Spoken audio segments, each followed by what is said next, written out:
Mesdames, Messieurs, bonsoir. Jeudi 26 juillet 2018, voici la une du journal. Lutte contre la malgouvernance dans les finances publiques, la loi du 11 juillet et ses textes d'application comme boussole gouvernementale, les prescriptions du Conseil de cabinet de ce jeudi sont en tête du journal. Lutte contre l'urbanisation anarchique à l'origine des glissements de terrain mortels à Limbé. Les autorités en ordre de bataille là-bas pendant que le recasement des sinistrés s'organise. Lutte contre les violences faites aux femmes dans la région du Nord-Ouest. Le phénomène en nette aggravation dans le contexte de la crise sociopolitique en cours. Nous verrons cela dans les foyers sur place à Bamenda. Voilà pour les titres. Le gouvernement de la République s'approprie les nouvelles lois dans le secteur des finances et des marchés publics. Le conseil de cabinet présidé ce jeudi par le Premier ministre Philemon Yang était consacré, comme la session précédente, aux questions de transparence et de gouvernance dans les finances publiques, et ce, conformément à la loi du 11 juillet 2018. Des innovations exposées par le ministre des Finances, Louis-Paul Motazé, les débats qui ont également porté sur les exigences imposées par le nouveau Code des marchés publics, expliqué par le ministre Abassado. Le reportage à l'immeuble Étoile, Jean-Pierre Nzana. Dès janvier 2019, un ensemble de principes devront s'appliquer dans la gestion des finances publiques au Cameroun. Des principes regroupés en 5 piliers qui ont tous trait à la transparence et à la bonne gouvernance dans le secteur. Le ministre des Finances, qui a exposé sur le sujet au conseil de cabinet que présidait le Premier ministre chef du gouvernement, a illustré son propos en prenant pour exemple le budget. Le budget, c'est une autorisation que le Parlement fait.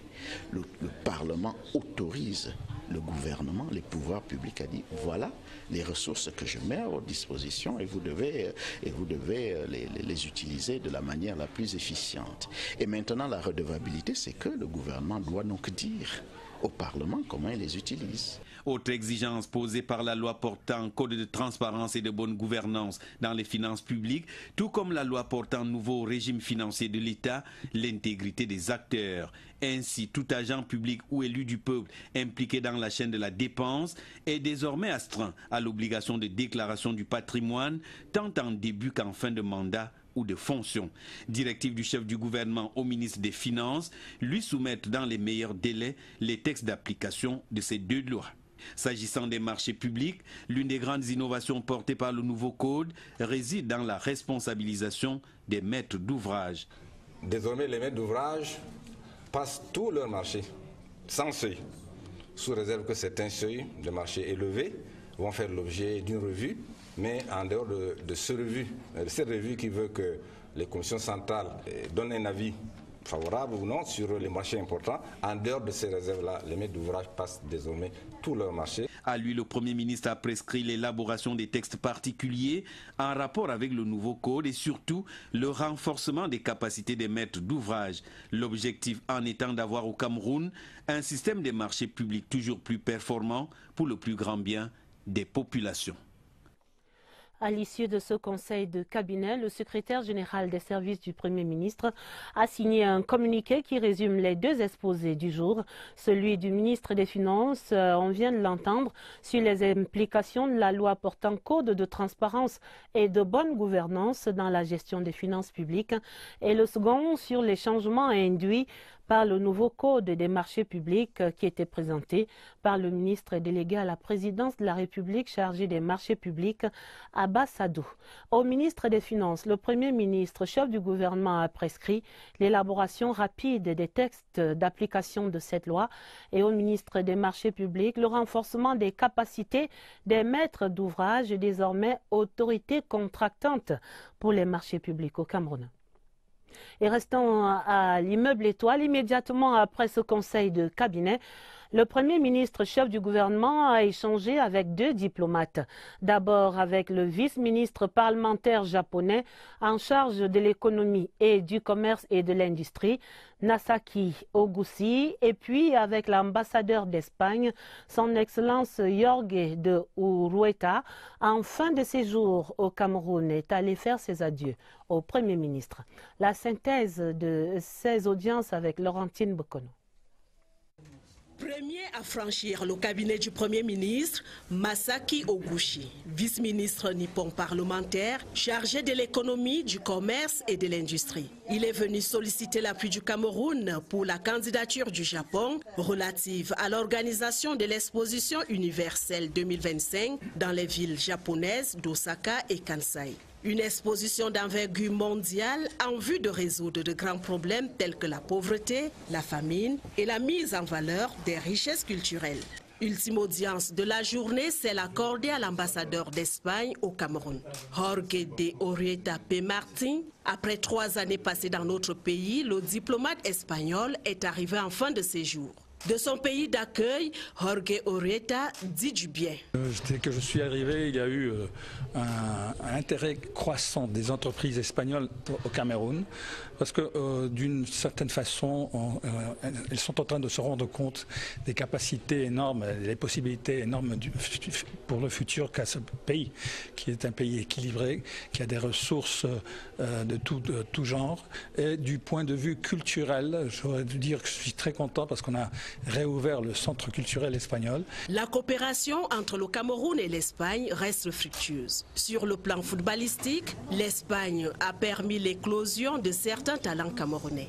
À cela s'ajoute la construction d'une école de pêche à Limbé dans la région du sud-ouest et l'aménagement du lac municipal à Yaoundé dans la région du centre. Par ailleurs, l'espagnol est enseigné comme 2e langue dans les lycées et collèges du Cameroun. Jorge Urueta quitte donc Yaoundé pour le Chili en Amérique du Sud, où il va désormais servir son pays en qualité d'ambassadeur plénipotentiaire. Le Premier ministre chef du gouvernement Philémon Yang, qui va présider demain vendredi dès 15 h la cérémonie de remise des médailles au personnel de ses services. C'est au titre de la promotion du 20 mai 2018. Cette cérémonie aura lieu à l'esplanade de l'immeuble Étoile. Heure limite d'arrivée 15h30. C'est signé par le directeur du cabinet, Paul Mingo Gogomo. Le ministère de la Défense va assurer la sécurité sur le barrage de Nachtigal depuis le lancement de ce chantier cette année jusqu'à l'exploitation de l'ouvrage. Une convention sur ce projet de sécurisation était signée ce jeudi par le ministre de la Défense, Joseph Betia-Somon, et par Olivier Flambard, le directeur général de la Nachtigal Hydropower Company. D'autres précisions sur cette convention avec Pierre Evembe. L'année 2018 verra le début de la construction du barrage et de l'usine hydroélectrique sur le fleuve Sanaga, précisément au niveau des chutes de Nachtigal amont. Il s'agit là d'un projet structurant qui va générer d'importants afflux sociaux et par conséquent des risques de sécurité.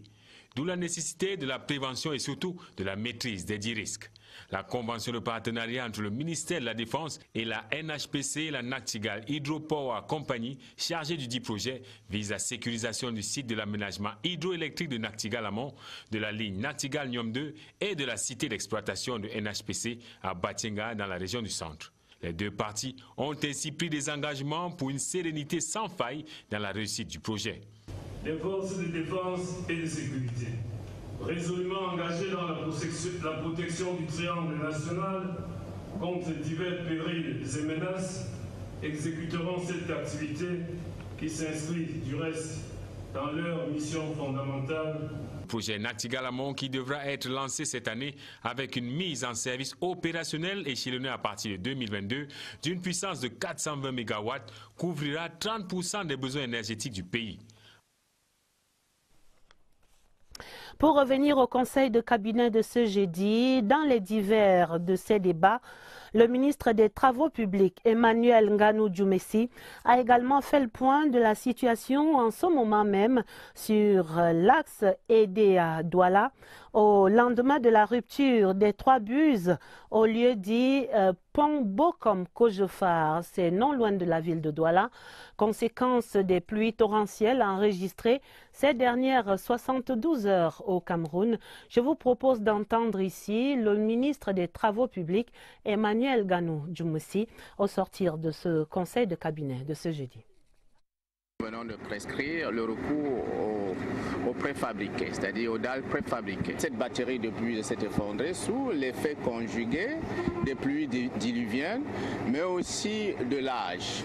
Le processus de remplacement a été engagé, mais il n'est pas allé aussi vite parce qu'il y avait encore une canalisation qu'il fallait déplacer. Bon, heureusement, la canalisation a été déplacée, alors les actions vont aller un peu plus vite. Nous allons utiliser les éléments préfabriqués et puis l'ouverture à la circulation va se faire aussi très rapidement dès lors qu'un élément provisoire a été mis en place. Le ministre des Travaux publics qui a rappelé la construction en cours des 417 dallos et autres ponceaux sur cet axe Yaoundé-Douala, soulignant que la voie de contournement en cours d'aménagement devrait permettre de fluidifier le trafic.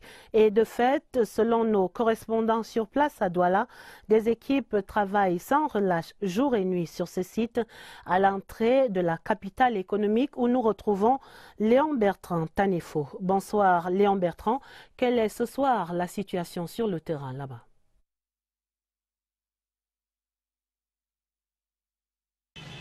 Deux jours de fortes précipitations, embouteillage monstre, Douala a les pieds dans l'eau. On se croit dans un film avec comme acteur principal d'un pluie qui s'est abattu sur la ville et dont les eaux cherchent le bon canal. C'est la conséquence des constructions anarchiques dans des zones à risque. Les populations sinistrées n'ont plus que leurs yeux pour constater les dégâts et leur matière grise pour trouver des moyens de braver la montée des eaux afin de vaquer à leurs occupations.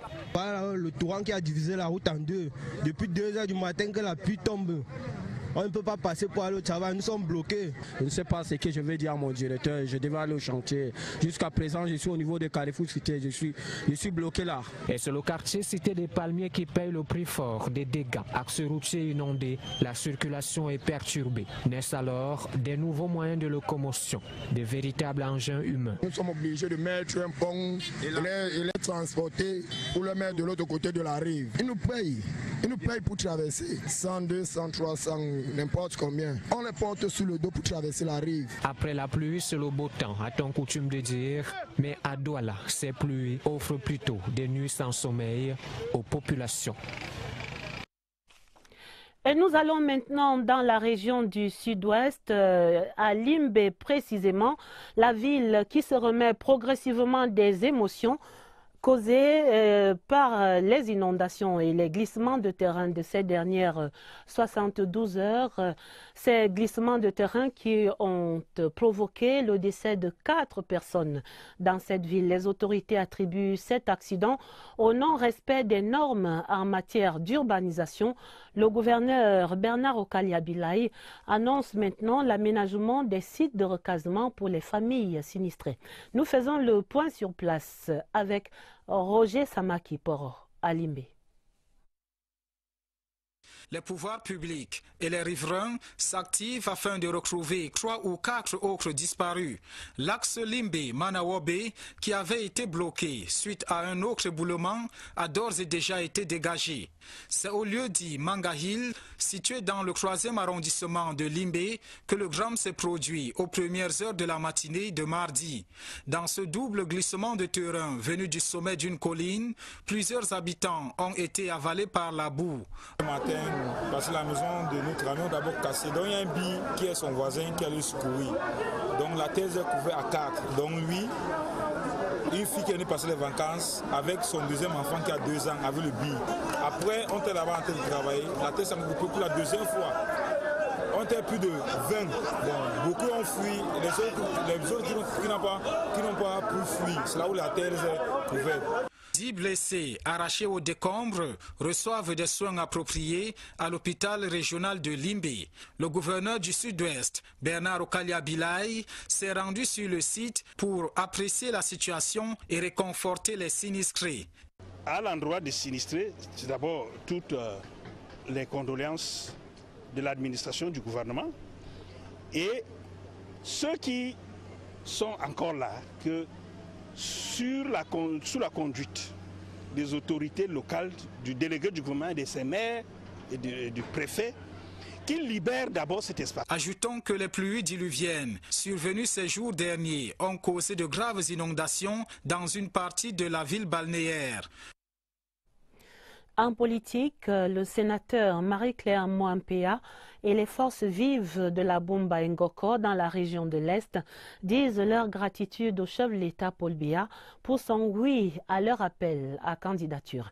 La tournée parlementaire du sénateur dans les 4 arrondissements de sa circonscription s'est muée en meeting de soutien à la candidature du président de la République. Retrouvons sur place Georges Alain Eyango. Du simple sympathisant au chef de la délégation permanente départementale du comité central du RDPC dans la Bumba Ngoko, en passant par les militantes et militants, élus du peuple, chefs traditionnels, autorités administratives et élites, ils étaient nombreux, les filles et fils de la Bumba Ngoko, à se retrouver à la place des fêtes de Okadouma, à l'appel de Mme Marie-Claire Mwampea Mbio, sénateur titulaire RDPC élu et membre du Parlement panafricain. Quand on est heureux, on doit le manifester. J'avais suivi tout à l'heure tous ces fils et toutes ces filles de la Bumba Ngoko qui ont été honorés par le chef de l'État. Comment ne pas lui dire merci? Comment ne pas appeler les populations à rester toujours derrière lui et à voter pour lui? C'est le meilleur choix pour nous de la Bumba Ngoko, pour nous de l'Est et pour le Cameroun. Les actes de sollicitude de Paul Biya à l'endroit de la Bumba Ngoko sont nombreux. Maintenant que répondant favorablement à l'appel des populations, il a posé sa candidature à l'élection présidentielle du 7 octobre prochain, l'ascenseur doit lui être retourné. En présence de Valérie Norbert Kwela, préfet du département de la Bumba Ngoko, la base militante et la hiérarchie du parti en ont pris l'engagement. À l'heure actuelle, aucun membre du RDPC, aucun responsable du RDPC n'a de sommeil.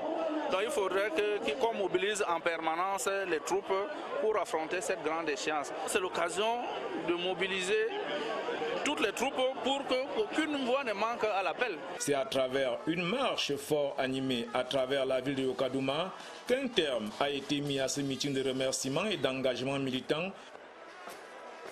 Le président national du mouvement pour la renaissance du Cameroun, le MRC, vient de boucler sa tournée politique dans la région du Nord. Lors d'un ultime meeting, Maurice Kamto a demandé aux populations en général et aux militants du MRC en particulier de lui donner l'opportunité de changer le Cameroun dans la paix et l'unité. Le 7 octobre, Ousmane Oussanda, Agaroua. Le président national du mouvement pour la renaissance du Cameroun était porteur de 2 principaux messages. D'abord, le professeur Maurice Kamto est venu dire aux populations en général et à ses militants en particulier de ne pas avoir peur d'adhérer à son parti reconnu par la loi.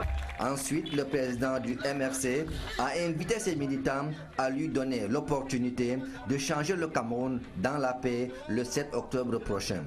Pour ce faire, le candidat du MRC à la présidentielle de 2018 compte sur l'électorat jeune, la jeunesse à qui il a promis sortir du chômage. Pour le professeur Maurice Kamto, vu la présence de son parti sur le terrain, le rêve est permis. J'ai trouvé un parti, un MRC organisé et effectivement présent sur le terrain. Cela me rassure. Quand vous voyez un militant en pagne du parti, qui l'a acheté, dans quelle commune reculée, vous savez que le parti est présent. Ça montre qu'il y a un vrai maillage du territoire par le MRC. C'est ça qui nous galvanise et nous conforte dans l'idée que le parti est effectivement en ordre de bataille pour l'élection présidentielle du 7 octobre prochain. Le professeur Maurice Kamto quitte la région du Nord en demandant à ses militants d'être prêts à surmonter de nouvelles épreuves jusqu'à la victoire finale. Parce que pour le président du MRC, il n'y a pas de grande victoire sans souffrance. Tout à fait autre chose dans le journal pour parler de la lutte contre l'exploitation et le commerce illicite du bois au Cameroun. Le service d'appui aux initiatives locales de développement tenait ce jeudi un atelier à la Chambre d'agriculture à Yaoundé, un atelier pour le lancement de la deuxième phase du projet dit de vérification de la légalité des forêts communautaires. L'intérêt de cette rencontre dans ce reportage de Laetitia Onana, stagiaire. L'exploitation et le commerce illégal du bois au Cameroun demeurent une préoccupation. Pour amener l'orthodoxie dans le secteur, le service d'appui aux initiatives locales de développement, appuyé par le ministère des Forêts et de la Faune, propose ce projet. Ce projet vise à mettre à niveau des forêts communautaires la légalité et à la traçabilité du bois. Il s'agira tout au long du projet d'accompagner les forêts communautaires. Le projet va aussi faciliter le partenariat entre les gestionnaires des forêts communautaires et les demandeurs de la ressource bois. Nous pensons que c'est normal que ce système vienne puisque les APV-FLEC nous obligent à joindre ce système pour pouvoir placer nos bois dans un proche avenir sur le marché local et même sur l'international. 5 forêts communautaires du Fugirfork vont bénéficier du présent projet financé par le programme FAO Union européenne. Beaucoup d'émotions ce jeudi à la cérémonie de levée de corps de son Excellence Vincent Badji. L'ambassadeur du Sénégal en fin de séjour est décédé le 22 juillet dernier, ici à Yaoundé. À l'hôpital général de Yaoundé, de nombreux membres du gouvernement, des chefs de mission diplomatiques accrédités à Yaoundé et une forte présence de la communauté sénégalaise. Le reportage, Laurentine Bekono. Hôpital général de Yaoundé, ce 26 juillet 2018, grand moment de tristesse et d'émotion. La grande famille diplomatique et la foule impressionnante de la communauté sénégalaise, des membres du gouvernement, amis et connaissances, font leurs adieux à un éminent diplomate et ami du Cameroun. Un homme humble, ouvert, prêt à discuter avec tout le monde. Et avant de prendre quelques décisions que ce soit, il était prêt à discuter de tout et de rien. Vincent Badji se retire de la scène. Derrière lui, il laisse l'image d'un homme d'action et de devoir qui aura contribué de manière significative à la consolidation, la diversification et la promotion des liens anciens et fraternels qui unissent nos deux peuples. Je suis très ému de me rendre compte que l'IAI Cameroun est la dernière institution qu'il a visitée avant sa mort. Il y a seulement quelques jours, il était à l'IAI dans le but justement de venir s'approprier des recettes de la réussite de l'opération 100 000 femmes et MIGEF 2035 pour pouvoir implémenter cette même réussite dans son pays, le Sénégal. L'homme qui devait servir son pays au Saint-Siège en qualité d'ambassadeur extraordinaire et plénipotentiaire a pris la direction de la cathédrale Notre-Dame de Victoire de Yaoundé avant d'entamer son ultime voyage au Sénégal, son pays natal.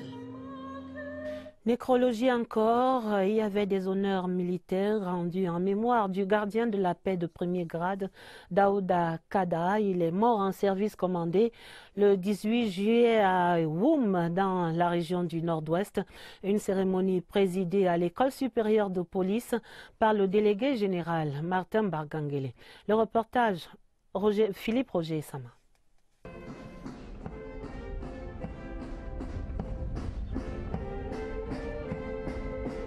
Le cérémonial était presque parfait pour ces instants de déférence à un vaillant élément de la police nationale. Assassiné le 18 juillet dernier à Woum, dans la région du Nord-Ouest, par les terroristes sécessionnistes, la procession funèbre du gardien de la paix de premier grade, Daouda Kada, fait planer une atmosphère de tristesse sur la place de cérémonie de l'école supérieure de police. Ces honneurs militaires sont placés sous la présidence du délégué général Martin Bargangele, en présence du staff stratégique et opérationnel de la Sûreté nationale. Mort en service commandé à l'âge de 26 ans, la reconnaissance de la nation lui est témoignée. Au nom du président de la République, le patron de la police lui décerne la médaille de la vaillance à titre posthume avec citation à l'ordre de la Sûreté nationale. La sonnerie aux morts couronne la cérémonie. Elle retentit comme un hymne d'hommage au sacrifice suprême du défunt. Le gardien de la paix, Daouda Kada, a servi dans la police pendant 12 mois, 19 jours, au sein du groupement spécial d'opération, où sa courte carrière a brillé le temps d'un instant comme un rayon de soleil. Un artiste a également tiré sa révérence. Jean-Jacques Madiba, technicien baptisé Doigt d'or de la radio au Cameroun, entame le voyage, le dernier pour l'éternité. Décédé il y a 2 semaines, ce virtuose du son sera inhumé ce prochain week-end à Douala. L'évocation de la vie d'un professionnel d'exception avec Serge Pout. Décembre 2017, pour les besoins d'un documentaire sur l'histoire de la radio au Cameroun, une équipe de reportage descendue à Douala sollicite l'éclairage de Jean-Jacques Madiba. Le patriarche ramène les fins limiers au lieu-dit TZF, berceau de la radio, et à l'occasion, il feuillette son carnet mental. Les premiers signaux partaient d'ici, et c'est ici qu'il y avait les émetteurs. Et puis c'était des signaux militaires. Vous comprenez, à l'époque, c'est Brazzaville qui dirigeait tout ça là. Et c'est ici qu'il y avait l'émetteur de 20 kW de onde moyenne.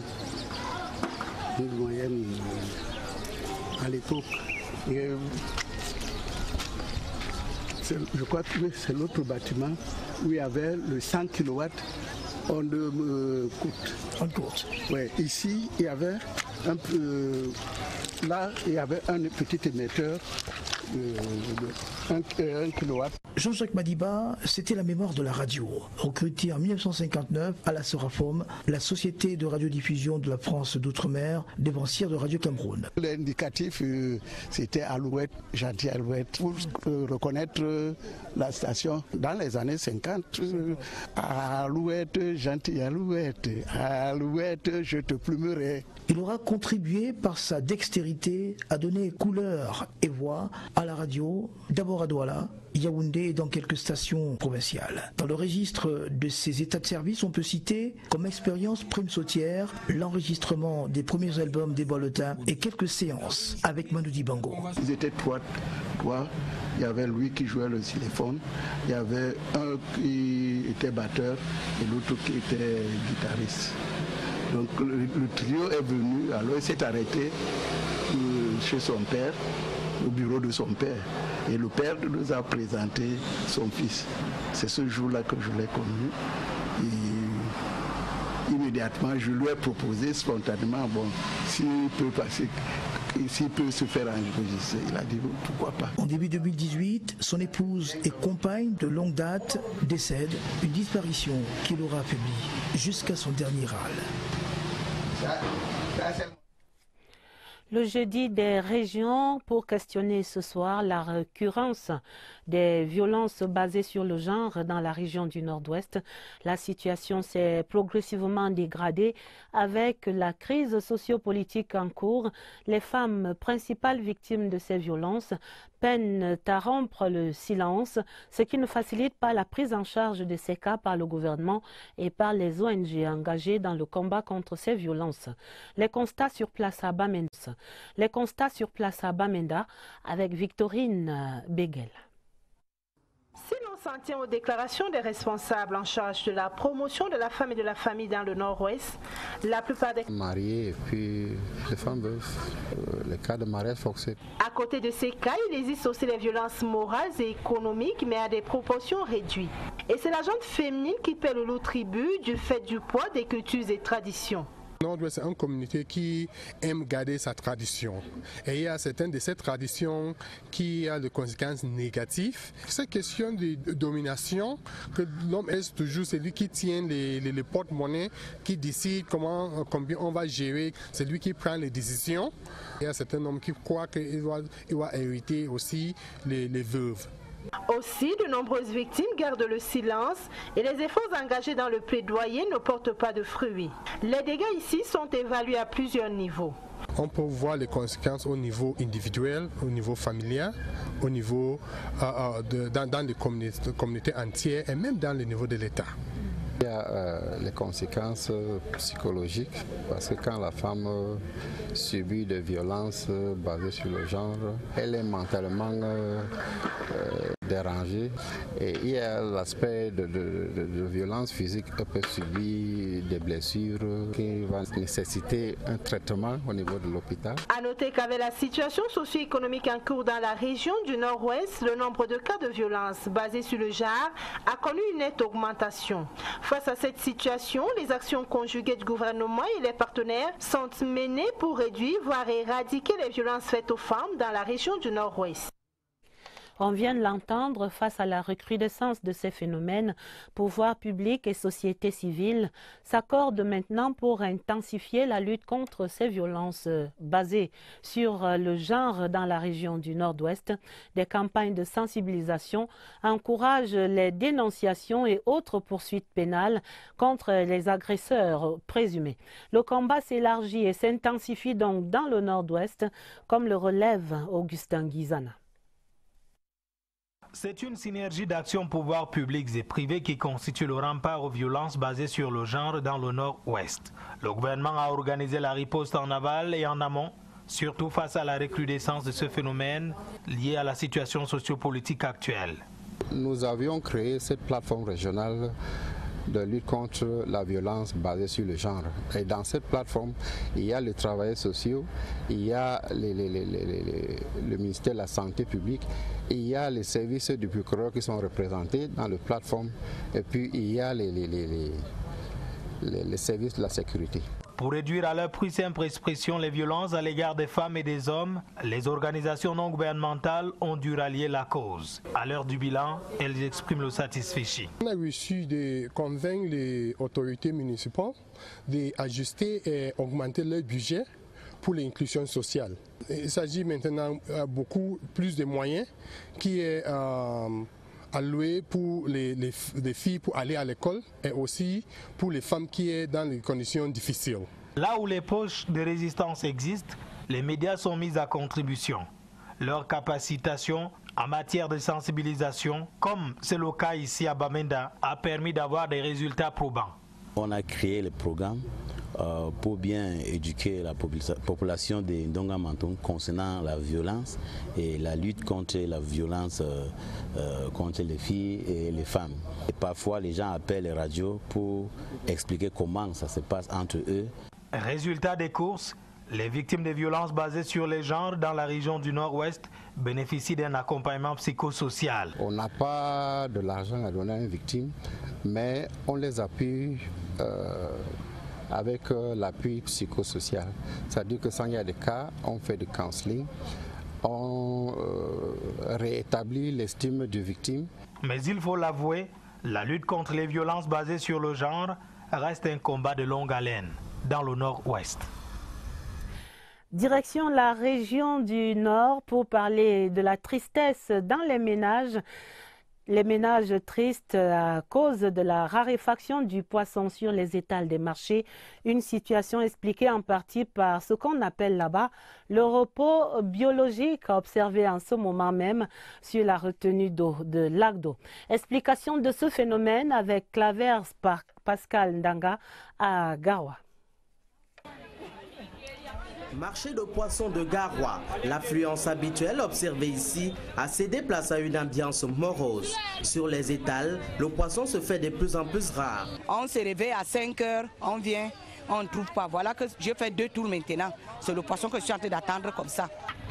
La faible quantité disponible se vend à prix d'or. Le poisson est devenu trop cher. Un poisson qu'on achetait avant à 3 500, maintenant c'est 4 000. Un poisson qu'on achetait à 2 500 avant, maintenant c'est 3 000. Donc ils ont augmenté le prix. Et quand tu augmentes le prix chez le client, il se plaint. On ne sait pas comment on va faire.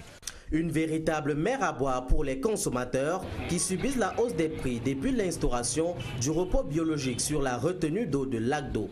Il n'y a pas de gros poissons comme avant. Et les poissons sont toujours rares maintenant. Et c'est très cher. On mangeait autour de 1500 par personne, par poisson, mais aujourd'hui on m'a taxé 2500. Donc probablement ce n'est pas de leur faute, c'est dû à la rareté de poissons sur le marché. Le repos biologique qui dure 3 mois est une mesure régionale qui vise à favoriser la reproduction des espèces halieutiques. Je signale dans la suite du journal et avant la page des sports ce télégramme officiel de félicitations adressé par le président de la République, son Excellence Paul Biya, à son Excellence George Weah, président de la République du Libéria à Monrovia. C'est à l'occasion de la fête nationale de ce pays, ce 26 juillet 2018. Les 27e championnats nationaux d'athlétisme se sont achevés hier mercredi. Les championnats nationaux donc au stade Omnisport Amadou Ahidjo. Si cette compétition n'a pas enregistré des records nationaux, les athlètes ont tout de même réalisé leur meilleure performance et c'est de bon augure pour les prochains championnats d'Afrique. Ce sera au Nigeria dès le mois prochain. Wilfried Koto. La femme la plus rapide, Germaine Abeslo-Bivina, championne au 100 et 200 mètres. J'espérais courir sous les 11 secondes de 7 avec un départ loupé. J'ai failli arrêter, mais quand on est en compétition, on n'abandonne jamais. L'homme le plus rapide, Emmanuel Esseni, roi des 100 et 200 mètres. C'était pas facile, nous avons des concurrents comme Jean Tassisus, Lélé et Maxime et tous d'autres concurrents qui sont champions aussi. Et ça n'a pas été une petite course. On a dû fournir beaucoup d'efforts pour arriver là où nous sommes. Le recordman national du 400 mètres, Sidiki Tendap, fait honneur à son statut en se classant premier de cette discipline. Le demi-fond est dominé par Evele Dinzi en messieurs et Stéphanie Ngelefa Kandam. Pas de record enregistré, mais il y a eu des personal best, c'est-à-dire que des athlètes ont pu réaliser leur meilleure performance. Le bilan, il est élogieux parce que déjà nous avions des athlètes qui montaient et qui frappaient déjà la porte de titre de champion. Et pour la plupart, ils l'ont fait. Et de deux, c'est les performances réalisées par ces enfants-là, les performances qui vont crescendo et qui nous donnent des espoirs par rapport aux chances de médaille au championnat d'Afrique à Saba. La saison s'achève sur la scène nationale, mais va se poursuivre sur la scène internationale au mois d'août prochain. 22 athlètes ont été retenus pour défendre les couleurs du Cameroun au championnat d'Afrique à Saba, au Nigeria.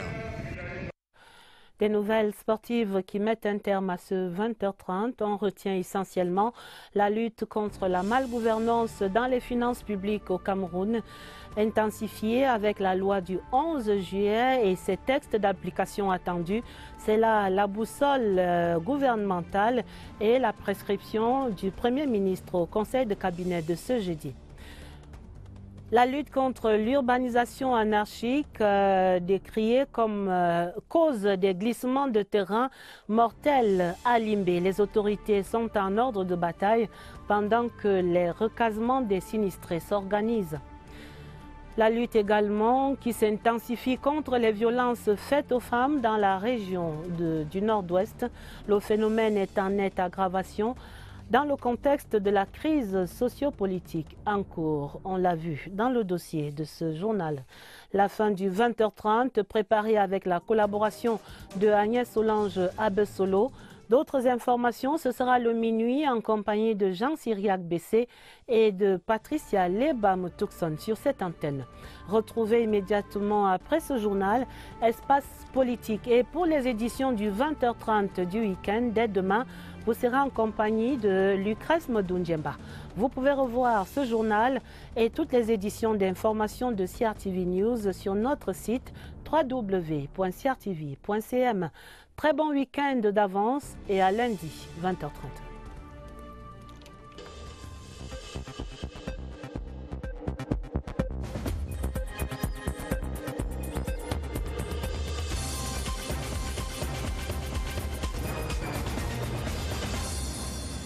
Sous le patronage des ministères des Sports et de l'Éducation physique, des Arts, de la Culture et du ministère de la Communication, sous la présidence du délégué du gouvernement auprès de la communauté,